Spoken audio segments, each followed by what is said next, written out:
Pistol Pete from Beyond Midcourt, and it's good. Unbelievable. All right, welcome to the show.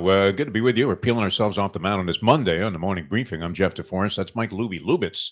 And very happy to have you guys along for the ride here at NoFilter.net, Caffeine TV, the various other platforms that carry the show after a very exciting weekend. I mean, we're still going through a little bit of NFL withdrawal, are we not, Lubie?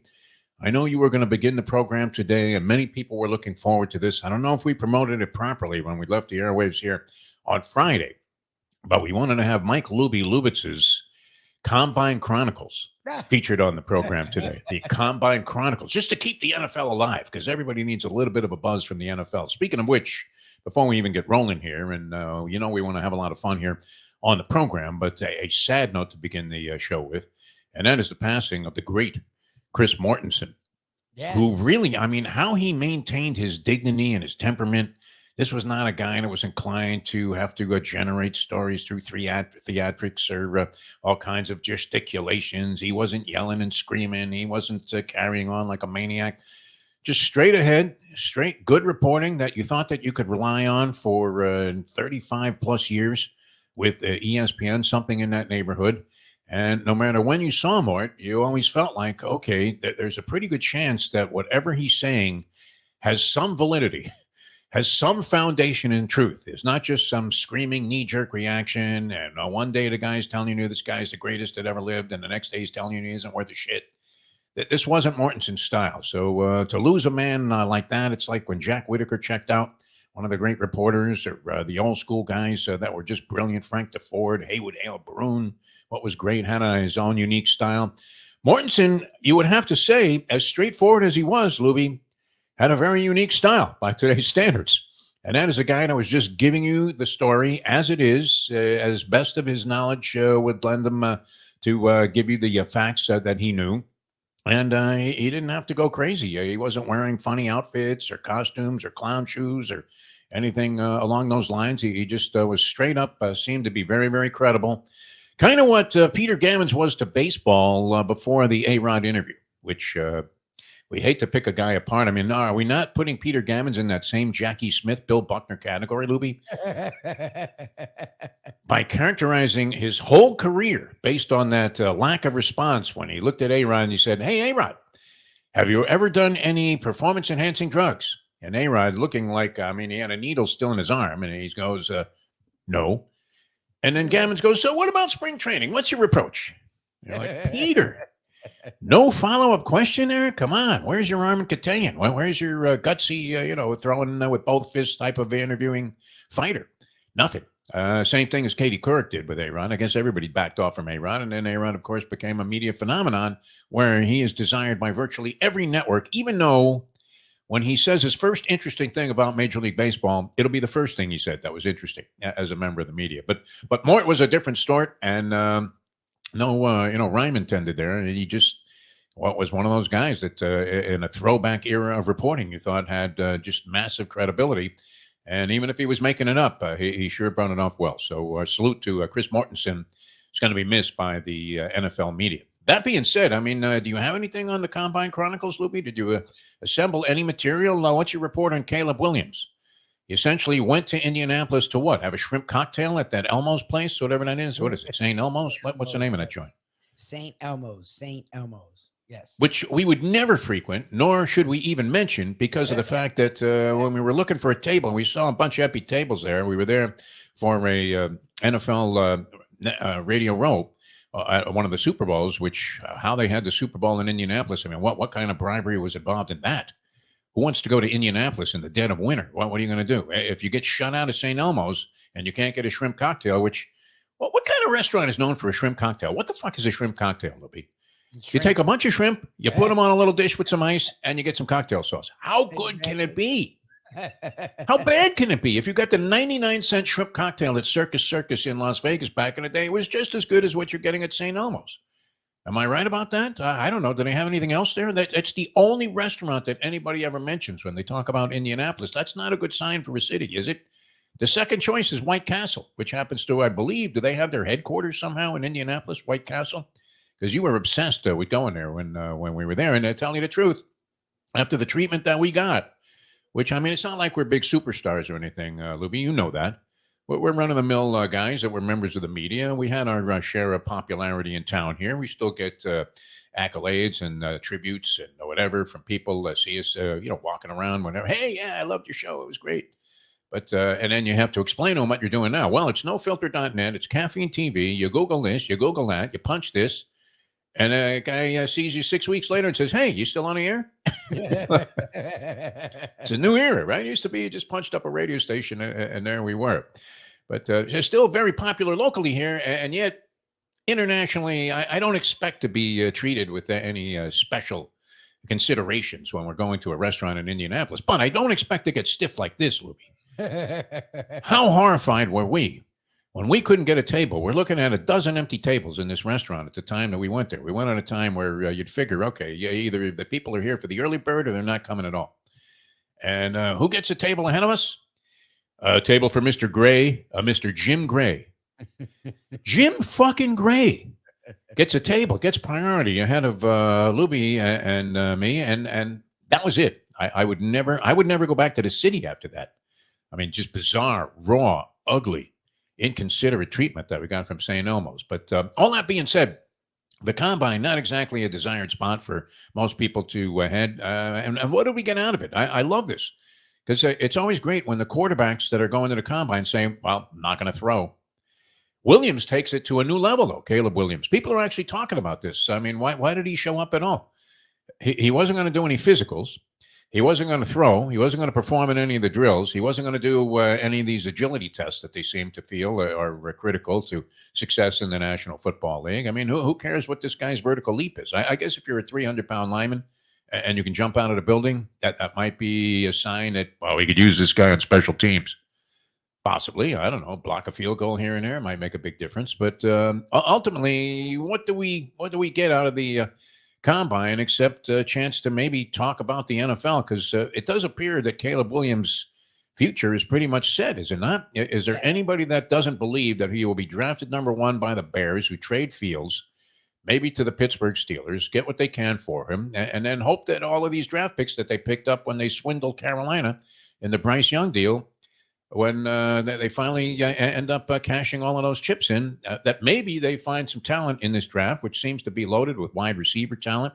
And you would have to think that they could at least find, with all of these top picks that they have, at least find a few guys to surround Caleb Williams with so that he's not much worse off than Fields was after being with the team for several years. And they're going to save a ton of money against the salary cap because they don't have to pay Fields on an extension. And Caleb Williams is under the control of the NFL under the rookie contract for the next 4 or 5 years. Yes. So they put themselves in a very, very favorable position. Is there anybody that doesn't believe that that's going to happen? No, I mean, look, they're floating the idea they may keep Fields if someone wants to give them a haul for the number one, but you just said it, then you'd have to pay Fields in the next year or two real money. And Fields may not be a total bust, but he hasn't done anything to show you that you want to pay him like real quarterback money. So to me, it just makes perfect sense to reset your team now, a young guy on a young deal, and then you can build together because you don't have the roster to win with Fields now, so you might as well start over. Exactly, yeah. You give Caleb Williams a year of experience at the quarterback position. What did they win? 6 games last year? Something like that? I think they ended up winning 7 games. 7 games, okay. So if they improve 3 games with Caleb Williams in there, then great. You applaud the move. If they don't get any better, then they're in a pretty good situation. They're better off than they would be if they kept Fields around. Yes. If this guy evolves to at least a level after 1 season where he's comparable to what Fields was after 2 or 3. And you have to assume that that's going to be the case. The guy that stole the show, though, was Hartman, who transferred to Notre Dame after being at Wake Forest, right? Sam Hartman. Wow. Did you see this guy's hair? It was incredible. I mean, he looked like he was off the cover of some romance novel. Really did. Hair's flowing. Everybody was jealous. Rich Eisen didn't even take a chance at running the 40 after they saw this guy. They had the slow-mo on the hair. Looked absolutely fantastic. So I mean, think about that. They sent all these people to Indianapolis. Everybody in the NFL is involved. And the big story is Sam Hartman has great hair. And then we don't know anything about Caleb Williams. So yeah, you get a free pass on not having anything significant on the Lubie's Combine Chronicles, which we look forward to every year. The biggest story, I guess, I don't know, is it really a big story? There are a couple of them that are kind of interesting in terms of scoring points and accumulating great statistics, scoring points And look, Caitlin Clark's an outstanding shooter for a boy or a girl, for a woman or a man. This Yes. chick can shoot the rock. Now, if she has some 6'4" spindly guard that looks like came off the Georgetown roster when John Thompson was coaching the team, looks like David Wingate or whatever. If they have, somebody like that guarding her all the time, is she going to score as many points as Pistol Pete Maravich? Absolutely not. No. Should that record even be constituted as the all-time Division I scoring record, unless you separate the categories men and women? Is it fair to make that distinction, or is that considered to be sexist now, Lubie? The games are not the same. I mean, they're just not. You're considering literally it's apples and oranges in terms of the way the game is contested and the conditions that Pistol Pete operated under, as opposed to Caitlin Clark, who largely was involved in mismatches, whereas LSU was not a great team when Pistol Pete Maravich was there. They had more than their share of struggles. They never did anything. I don't even think they made the NCAA tournament. Nope. During the 3 years that he was playing there. And he was chucking a rock from all over the place. The whole guidelines and parameters of college basketball were different. There was no three-point shot. Otherwise, Pete would have had another 1,000 points, because it wasn't like he was taking a lot of layups when he was playing for LSU and his father, Press Maravich.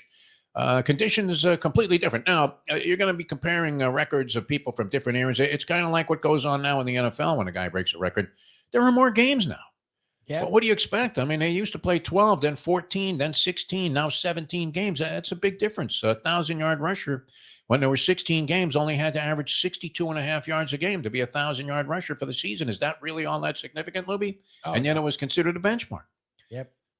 But you have to change. I mean, you have to make some adjustments. So I am somewhat offended by the idea. I don't really care. I mean, it's not going to affect my life. I'm 72 years old. What's going to change? Whether Caitlin Clark is considered the greatest scorer in college basketball history or not. But should there not be a distinction? No asterisk or anything like that. It's just you're talking about completely separate forums that these people played in. One guy's, in a tough SEC environment, playing basketball, and is a focal point of his team that didn't have a whole lot else, and is going to be triple teamed almost constantly, quadruple teamed. You see 3-4 guys. Every picture of Pete Maravich you see, there are 4 guys draped all over. Now, Caitlin Clark's going to be the centerpiece for Iowa, but she, at the same time, I mean, has a little bit of help, you would think. Number 6 team in the country. Just knocked off Ohio State, who was number 2. Was that them that knocked off Ohio State? I think it was. See, now here I'm paying attention to women's college basketball. Yeah, look at you. But nonetheless, great player, very entertaining, head and shoulders above a lot of the women that you see in college basketball. You wish every girl could shoot like that was playing college basketball, and you would be more inclined as, a bit of a chauvinistic pig to watch more women's college basketball. You, especially, Lubie, are a great example of one who is yet to be converted into thinking that women's college basketball deserves the kind of spotlight and attention that it's getting. I haven't watched it at all. I mean, I give her credit for doing whatever she's doing. I haven't watched her. I haven't watched 1 second of it. She's entertaining, actually. I mean, look, she can shoot the ball. As a former chucker myself, you appreciate anybody that can just come off at any pick, circling in any direction, going in any direction, and hoist one from 35 and be pretty confident that it's going in. And she shoots a decent percentage, almost 50% from the field, even though she's bombing from like 40 feet, which is great. Very entertaining player. But, I mean, do you really consider that the all-time college scoring record? Is it fair to take Pistol Pete's name out of the record books as a result of what happened with Caitlin Clark at Iowa? Freshman ineligible when Pistol Pete was playing. And now, there are other conditions and considerations when you're looking at any overall record. But at the same time, I really do believe that this should be considered separately. Women's records and men's records, right? Yes. They don't want any of these transgender guys that have transformed themselves into women competing in women's sports, do they? So keep the record books separate, and that would be fine. I don't know that it's going to matter to anybody. The other thing that's kind of hysterical is this whole business about LeBron James being the first guy to 40,000 points, which is amazing. I mean, if you think about it, who figures? If you had said that, guess what? He's going to play like 20 plus years. He's going to never really drop off in terms of the amount of energy and the level of play that he's going to exhibit in those 20 some odd years. Is it 20 or 21 now with LeBron James? 2003, comes in the 2003 draft. So probably 20 years. Is this his 20th season? I want to say 20 even for LeBron James. I've been a little confused about that lately because is it 21, 20? Anyway, 20 years, no drop off. And for all the accolades, all of the hype that was associated with LeBron James when he was in high school, and everybody was saying this guy's going to be the greatest player ever, or possibly so, you still could not have anticipated this. There's no way. If you had said, hey, listen, the guy's going to be in the league 20 years, he's going to score 40,000 points. You would have said, listen, no fucking way. I'll take that bet all day long. Who would figure that the guy even had the desire to play at this level for that long, much less the physical conditioning and the discipline that it would take. And on top of that, I mean, while doing 8 million other things, the guy's making a remake of The Godfather. He's involved in every kind of film and music project that you could get involved in. And he still plays remarkably good basketball. But pretty incredible stuff. But of course, he's the first guy to 40,000 points. He's an active player who has the all-time scoring record in the NBA. Never mind Kareem. So long, Kareem. Hope you get over whatever that is that you have. What is it that Kareem is hawking? He's hawking some medication. Oh, I don't know. Yeah. I hope he's okay. Look, we love Kareem Abdul-Jabbar, and he was very dignified in the way that he passed the torch to LeBron James. Of course, he did it with LeBron playing in a Laker uniform, so it probably was a little less painful than it would have been had he been, say, a Timberwolf or whatever all of these years, or a Cavalier, Miami Heat player. But, of course, he's going to be the first guy to 40,000. He's got the most points in the NBA. Nobody's even close. Yes. There is no active player that's in the ballpark.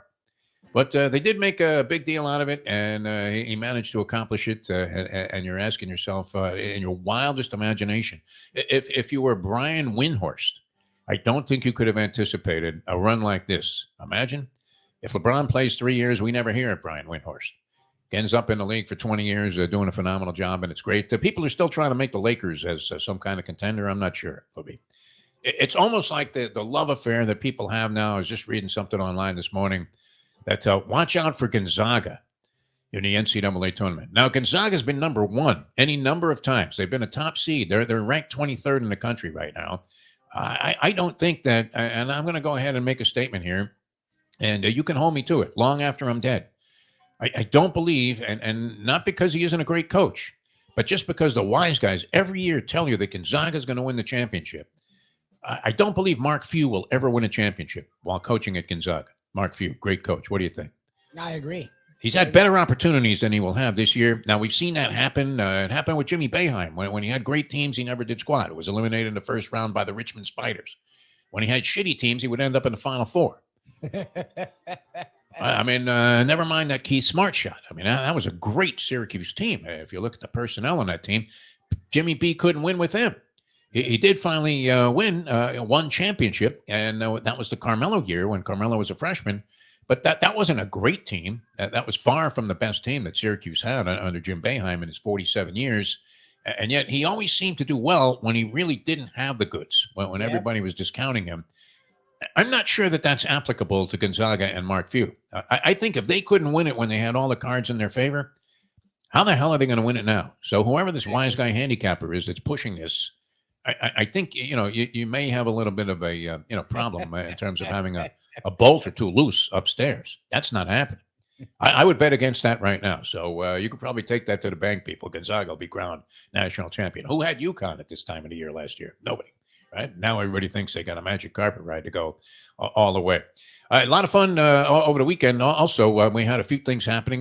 This business with Messi mania that we're experiencing in town, Lubie. And I guess, is that going on around the country? Are people as crazy about this shit as, it would be implied? When he goes to a city, whenever he plays somewhere, they spend ridiculous amounts of money. I don't know. I forgot about it. It really is sick. It's Meadowlark Lemon against the Washington Generals. This is a minor league this guy is in. A minor league. A has-been. I mean, this is like an old George Best coming to the NASL. Should be just a crippled, not even a reasonable facsimile of himself. He's still okay, but this is the minor leagues. This would be like him showing up at the park and saying, hey, can I run with you guys?